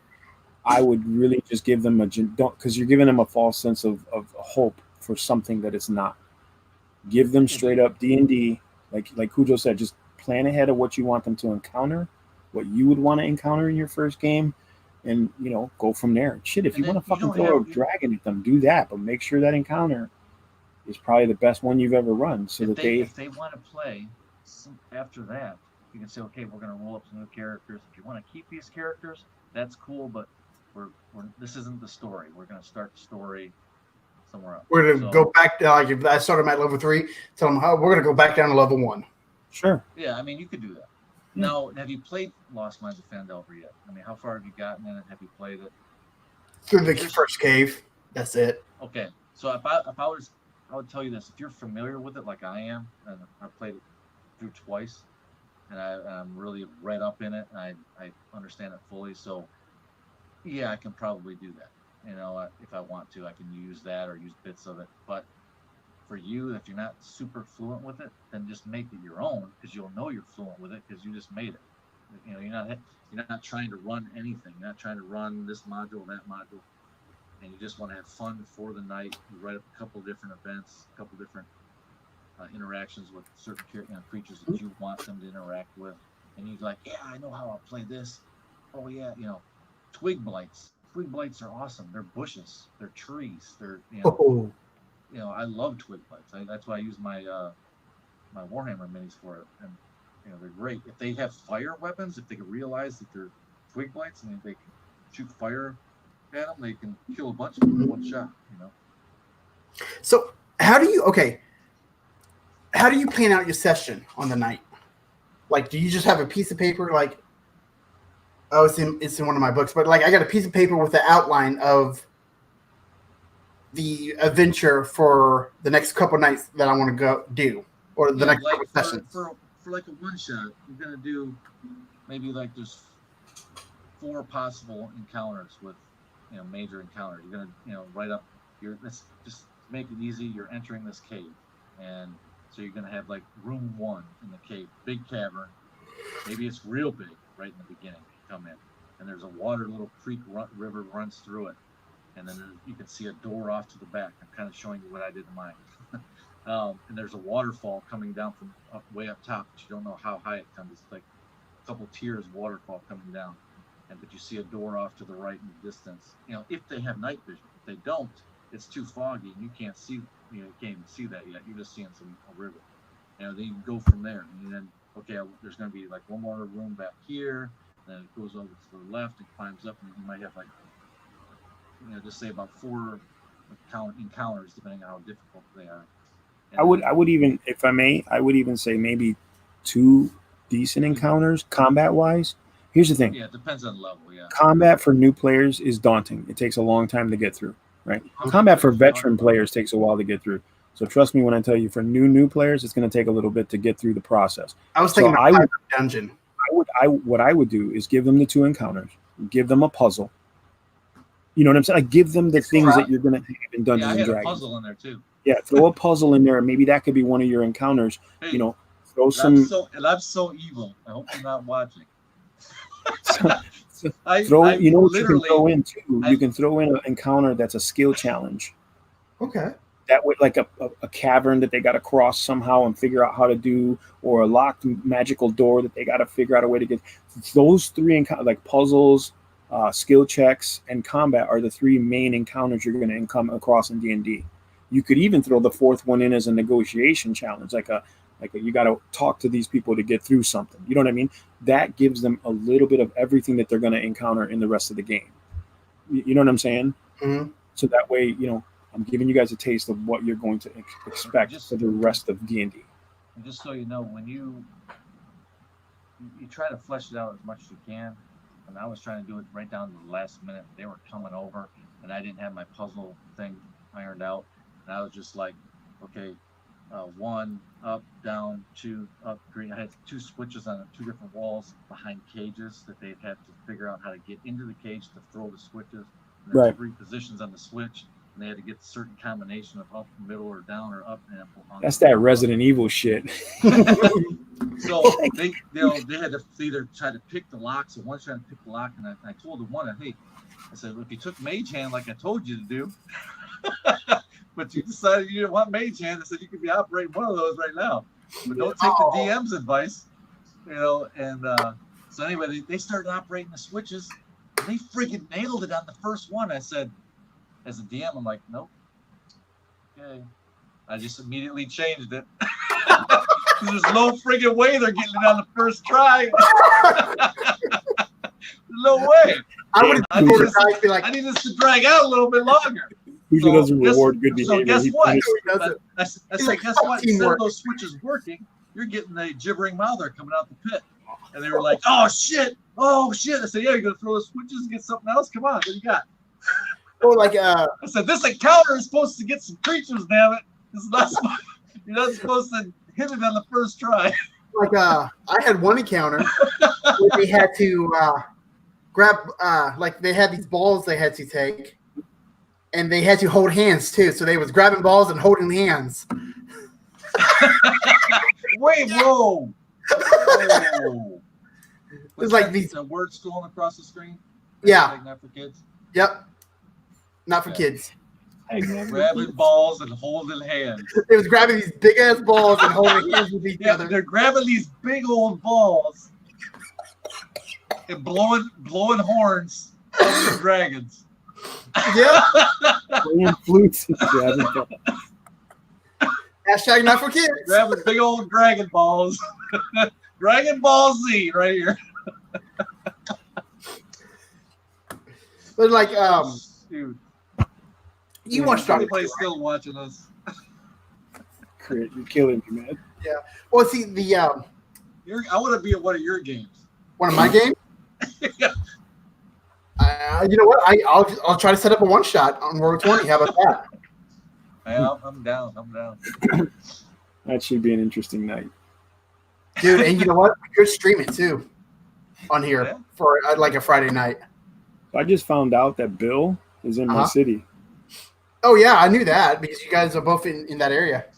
Chicago. Yep. Bill. We'll find you. RollStats. Yeah. Oh yeah. Yeah. We'll find you, Bill. I don't think he's on. Yeah, he will see this. Oh, he'll watch it back. I'm gonna find you. Get together, man. We'll get together and play some games. Dude, honestly, he's like a great guy and everything. I like his energy, dude. The guy is so full of energy. I'm like, every time I watch his video, I'm like, yeah. So he's always been like that. Like if you go back to his first videos and stuff, like I was like one of his first. I would say he's about one of his first 50 subscribers, and it was just like, man, if he's doing this just with his iPad at the time, yeah, what's keeping me from doing this? He was on my phone. So you know, it's funny. My nephew does all his videos from his iPhone. Like he does the same thing. I don't know. I like the camcorder. You know. Well, I was showing that. VCR? Huh? What's a VCR? Stuff What's a crackheads. camcorder? It's for crackheads to steal, bro. Here's an iPad Mini 2, guys, right here. Still works. Yeah, I know an No iPad updates. is no more VCR. Put it up in your next giveaway, Crit. My next giveaway? God, have I did a giveaway yet? I haven't done one. Get that iPad up, bro. No, dude, this is as old as my son. There's needy people out here, bro. I need an iPad. You know how many times I had to replace the screen on this? How many times I never had one? I got this for free. You can see right through that iPad. It's got a hole in it. It's Magic. I can see the map. Oh, it's magic. Fuck? How are you Turn it a doing certain that? way. You turn it a certain way, I can see a map right behind it. Oh my god. Green screen, baby. Magic. Yeah, this is that since StreamYard is I don't even have to use OBS to stream now for the screen. They support screen screens now. I saw that. I just saw that when I logged in today. It had the green screen option. I am 6% battery left, so. Oh, I'm surprised you don't plug it in. You guys usually drain me out. I tried to charge it all the way up before we started. I didn't get it quite full. Well, you know what? I'm going to try to send you an extension cord. Well, So that way you can plug it in. So I don't have to use my headphones. I can actually have it charging while I'm watching. You don't have a splitter? No. I mean, I'm new to this whole dongle crap. Dongles. Well, go buy a dongle for next weekend, for next Friday. I'll get a dongle when you hold your balls in your hands. While playing a flute. There you go. does these kinds of balls? I got brass balls. Oh. Hey. Are those BBs? Yeah, those BBs from my daughter's BB guns. What? Don't put those in your paints. How old is your kid? My daughter's 6. And you let her play with BB guns? Yes. That's a no-no, bro. Dude, whenever I go out to shoot my 12 gauge, that's good. She's right there with me. She came up with a thing. Like whenever I got the safety on, she goes, "Red, you're dead. White, you're all right." She came up with that on her own. I'm like, you know what? Good job. That's actually they use that in the shooting world. That's I did not know that. But yeah. Good. But yeah, as soon as she turns 10, I'm going to take her through the hunter safety course and stuff. My wife's like against guns and everything, but it's like I told her my daughter's going to learn how to shoot one. Well, more power to you if your wife's against guns and she's already shooting a BB gun. Yeah, dude, that's fucking phenomenal. My kid's 10. We haven't taken it out yet because of the weather. But like when I went to go pick it up, I'm like, I'm getting this for Lily. She goes, "No, you're not." I'm like, "Yes, I am. I'm going to use my own spending money that I saved up, and I'm going to get it for her." She goes, "Yeah, right." I grabbed the gun, a pink BB gun. Grabbed this thing of BBs. I'm like, started walking. She goes, "Are you for real?" Shot some hot glue today. Huh? Yes. I started watching it. Oh yeah. That was a nice hot glue gun. I got to start doing some more airsoft videos too, man, for my airsoft gear. Because next year, I don't know if you guys know, but SHOT Show is going on right now. SHOT Show is like a big manufacturer show where they present all the new stuff coming out for 2021. But next year, I can go next year as media, as long as I have enough content with firearms and airsoft stuff. And so I think I'm going to try and go to SHOT Show. Oh, that'll be fun. I'm doing some videos from there and some streaming from there if I can. So, you know what? I'm going to work on a one shot for us. And one Friday, we're going to stream it. If we get like maybe 1 or 2 more people for it. Hey, you should. On Fridays, Hate's not going to be able to play. Yeah, that's the thing. Hate's on punishment. Hate'll come up with an excuse why not to play anyway. He's on timeout. Yeah, I know, right? I'm working. He's in timeout. A timeout all week. or Ryujin says if you're old enough to hold a gun, you're old enough to learn how to shoot one. You're absolutely right, brother. You're 100% right. You know me, dude. You know I'm an advocate for Second Amendment, so you don't even get me started on that shit. Same here. So yeah. But yeah. So you know what, guys, go ahead and rope your. Oh, This is fucking cool. I saw the video on that. Have you been playing with it some more? Yeah, I'm working with him on a new one. We're designing a new one, so I'm fingers crossed he does, and he gets it printed out and sends it to me, and I'm like, oof. How much was shipping on that from where he's from? I think I paid $20. That's not bad. I want to say, man, if that, I know it's made for a paint roller, but there's some way you can get support on that other side too. And have Yeah, like a rolling pin, like a rolling pin. No, a rolling pin would be awesome. Yeah, I think that would probably work. Maybe we could talk to him. Maybe I'll talk to him about it. Dude, that would. Okay, so basically what you would have to do is just when cut off that in. Originally, what he said was this was just for stability. It really wasn't to press. Mm-hmm. But when I rolled it, what I would do is put my hand on top and help roll it to press down into the foam. Because technically, originally, when these were designed, the first people that designed these, they weren't designed for foam. They were designed for green stuff. Yeah, you know, like putty and shit. So you could make putty, you know, use this to roll putty. But this works for foam really well. Yeah, I saw the video. So, I mean, you know, if he could just make one and just have the center hollowed out, and you find a rolling pin small enough or something where you can just put You definitely need something with a solid arm through it, so that you don't break the handles when you're rolling. You know what I'm saying? So look at that gorgeous face right there. How could you say no to that face? Cujo gets all the ladies. I know, right? Hey, ladies, he's single, ready to mingle. And it's Friday night. Look where I'm at. Yeah. Talking Friday D&D. night D&D. We're a bunch of nerds. Nope. Okay. Yeah, I'm gonna work on a one shot, and I think he's out. I think it died on him finally. Yeah. But no. I would if you can, sure. I mean, but like I said, if you're gonna run for your cousin, focus on Welcome back, Cujo. You know, I have to go headsetless. Oh, we thought your phone died. No, it's about to. Yeah. Let's go ahead. I was telling him I'll go ahead and I'll work on a one shot. If you guys want to go ahead and roll up some characters, any race. My guy's got all 18s. I don't need to roll nothing up. A standard array. Trust me, even if I had all 18s, it wouldn't matter. The game's still tough. At least I think 18s. I had all 18 stats. Oh no, standard array. What does that mean? No, I'm rolling, and I get to re-roll all 1s and 2s and 3s. Nope, standard array. Keep my 19s. How about point buy? How about that? I'm starting off at least. I want to start off at least level 5, and I'm working. No, we're gonna make it level 20. Okay. Hey, I'll take it. There's only one challenge for that level, bro. Or two. TMI. There's a red dragon and a Wow, we were thinking the same thing. There's only one challenge. Tiamat. Wow. Yeah. Tiamat or Orcus. I got an Orcus.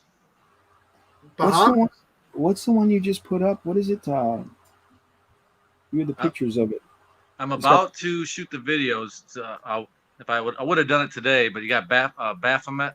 That's it, Baphomet. I like Baphomet. It's fucking cool. I'll tell you what, I'm gonna do something different because all my Gale Force 9 miniatures are already done. I already got them put together, and these are the ones I've got where I just got them. So what I'm gonna do is I never did an unboxing, so you can see what you get when you open it up. Right on. So I'm gonna do a quick unboxing on each one, and then I'm gonna finish them, put them together, glue them together, and then attach that video to the back end of it, or already put together. And you can see the size comparison and all that good stuff. I like that figure too. I kind of have I'll let you guys know. You're the only ones watching. I'll show you my layout. You can see it. Oh yeah. Oh, nice. Very nice. I like that demon Can't really screen. zoom in, but I think Hate might be watching. I have a bunch of demons and devils set up. Nice. Are you getting ready for Avernus? Yeah, pretty much. Nice. Nice. Yeah. Have you guys ever heard of the tabletop game? It's called Gateway. It's the only you use a D20 to roll for your stats. Oh, I thought you were talking about like marijuana and then That's No. a gateway drug. crack and then cocaine. And you mean a game? Yeah, it's called Gateway. It's free on Drive-Thru RPG and What is it? Is it a role playing game or is it? Yep, and it only requires one dice, the 20-sided dice or 20-sided die. So you roll that for everything. I've played games like that. I think Big Eye Small Mouth was like that. You had like one die. And Shadowrun, Cyberpunk. Arrays, the average Like array. Cyberpunk is just 1d20. That's all you roll. That's all you need. Yeah, see the standard array is average for stats for NPCs and monsters, not heroes. Okay. Don't give me no standard array. Get that out of here. Fine. Actually, Point by. my buddy, that guy. If who you does just- standard array, I'm not playing. I'll just make up my guy as I go. 1 minute he'll be a bard. Oh, it would be like absurd from Puffin Force. My buddy Ryu, he actually writes for GURPS. He actually creates stats and stuff like that. He actually works with the guys that work on the GURPS role playing system. So he helps them create stats for weapons and things like that. It's pretty cool. Very complex, but he's really good at math. He's a math elite. So it's very interesting. Yeah. Just shouts out to my buddy.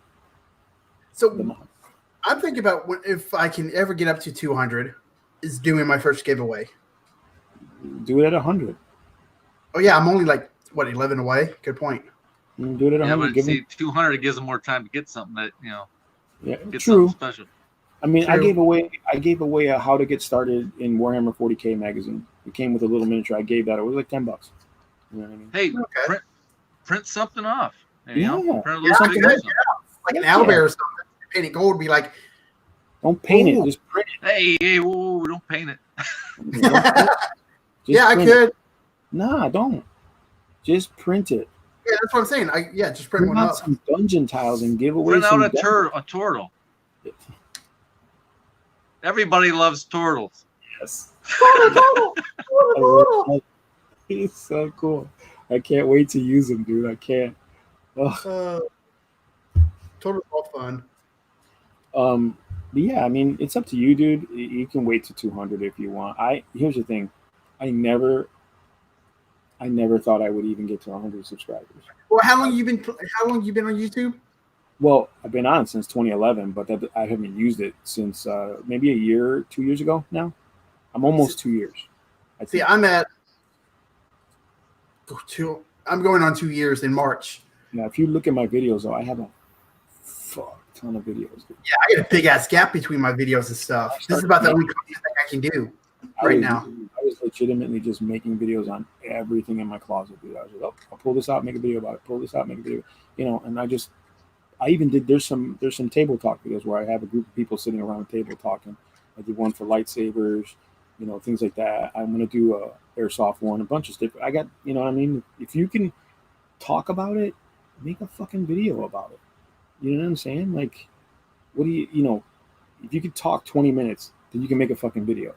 Because can I have a picture of you so that way I can talk about you?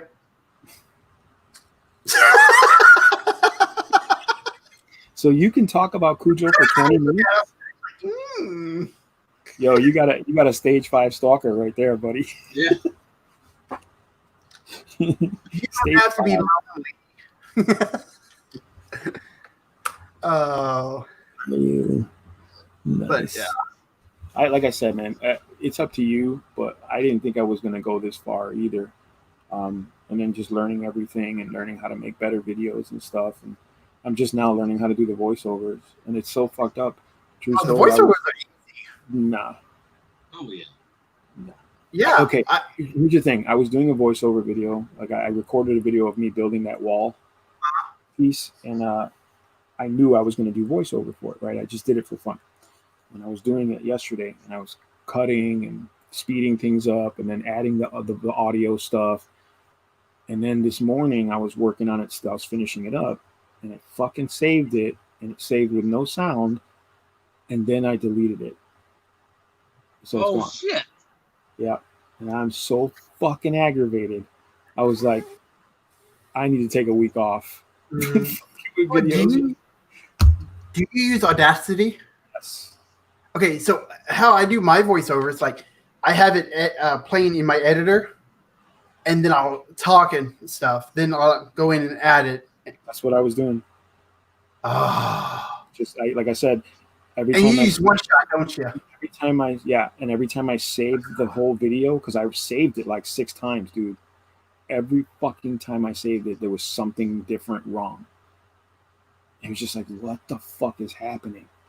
I swear to God, it's like every time I went to hit save, there was like a gremlin popped out and hit F, and then the next time hit J, and I was like, how did that even happen? You know, I was like, what the fuck? And then finally, the last time I saved it, all the sound was completely gone, and then I deleted the file. I was like, so this is what I use to play my. Well, the lights are on. As a gaming keypad. It's magic. There you go. As a game, okay, so this is the gaming keypad I have here. What are you doing, man? I can't help it. How do you do that? I hold my mouse. Okay. I'm not even high right now. No, so I have keybinds on that gaming keypad there. I've had that since Pandaria, so going on 8 years now. And so I got everything keypad. Like if I want to start recording, like macros and stuff, it helps out so much. Okay. It's like I paid $50 for it 8 years ago. So I think I got my money's worth out of it just from playing video games. But it's the lesson for the kids out there that shouldn't be watching this. What? Play video games and you'll get cool stuff. I had to beg my wife for that, okay? That's a little personal. But does your wife play in your game? No, she says she doesn't have time and stuff, which I wanted to, but she doesn't like playing with big balls and holding hands. Only my balls, my hand. And blowing flutes. God, thank God she doesn't. She don't have time for that. Good thing you got that going across the screen. Hashtag not for kids. Oh, shit. Oh my God. Anyways. Well, anyway, we're gonna call it a night, guys. Yeah, we're gonna end it on that on a good note. Is that what that was? What kind of note? You are easy to please, That's my dude. good. It was a good note. Playing the flute. Zero hit that good note. Should do that pretty lips there, boy. Oh my God! Speaking of flute playing, real quick, there's a video. There's a video of a kid Speaking of what? Playing a flute. There's a video of a kid playing 2 flutes. He's playing the John Cena theme music with 2 flutes in his nose. Oh my God! And it sounds good. What? There you go. That's your good note. That's a good note. Shove a flute up your nose, guys, so you can learn how to play the John Cena theme song. Can't see me. All right, guys. Well, we're going to end it. Tune in next week. Where we talk shenanigans and more Dungeons and Dragons. And where I learn how to run a game with your If you roll a 20, it's a critical. there you go. Thanks, See you later, guys. Zero's out. Bye.